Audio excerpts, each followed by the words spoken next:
रामकृष्ण हरी, सांब सदाशिव नमा. आज सोमवार आहे. घरामध्ये द्वादश ज्योतिर्लिंग व्हायलाच पाहिजे. जर म्हणता नाही आलं तर यूट्यूबला लावायचं. खूप सुंदर सुविधा दिली आहे गव्हर्नमेंटने आपल्याला. मग द्वादश ज्योतिर्लिंग स्तोत्र कसं म्हणायचं माहिती आहे का?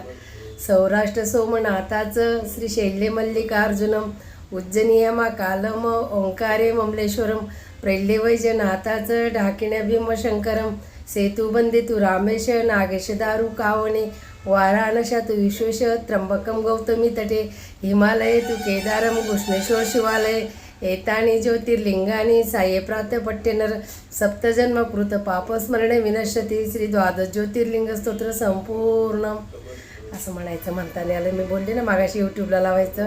द्वादश ज्योतिर्लिंग स्तोत्र घरामध्ये म्हटलेलं चांगलंच असतं. सुख शांतता पाहिजे आपल्याला. मग करायला काय हरकत आहे. मला काळजी आहे तुमची. मी सारखं सांगत राहते आणि मी तुमच्याकडून करूनच घेणार.